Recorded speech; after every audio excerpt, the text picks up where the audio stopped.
So I love this time of year, but I do have one problem. Every single recipe that I want to make calls for canned pumpkin. Now, unfortunately in the UK, that's not something that we tend to have. You can't buy it in the supermarkets over here. We just simply don't do canned pumpkin puree. So instead, it means I've got to make my own pumpkin puree. The bonus is it tastes much fresher, works out a lot cheaper, and it freezes for months, so I've always got pumpkin on hand later in the year for whenever we need it. So if you've ever been stuck looking for canned pumpkin and come up empty-handed, I've got you covered.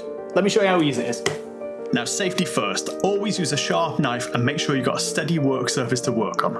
If you need to, place a damp tea towel under your chopping board. That stops it from slipping around. Trust me, it makes this whole process of cutting this pumpkin much safer.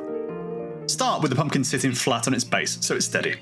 With your non-knife hand holding the top, insert the tip of your sharp knife and press down carefully towards the board. But don't slice all the way through just yet. We just want to begin by opening on the one side. Rotate the pumpkin, line your knife up with the end of the previous cut and press down again. Keep repeating this process, working all the way around the pumpkin until you reach the final side.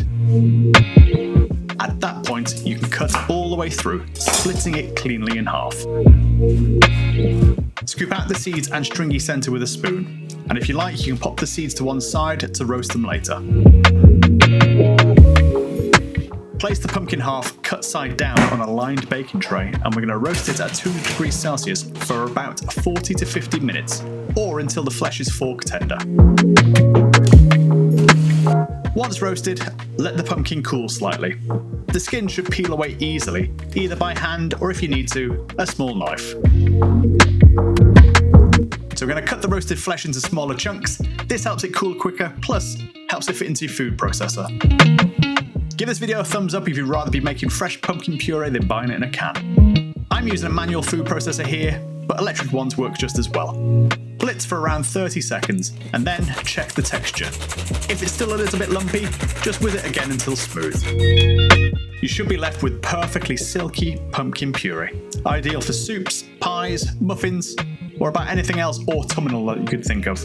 Now, you can store this in the fridge for up to 5 days, or you can divide it into portions and freeze it for up to 3 months. And if you're like me, you've only used half your pumpkin for this puree recipe, don't let the other half go to waste. Check out the description below, I've got a whole bunch of pumpkin recipes there, including this pumpkin curry recipe. And make sure to subscribe because I've got a whole load more recipes coming up that's going to use this pumpkin puree in really tasty ways.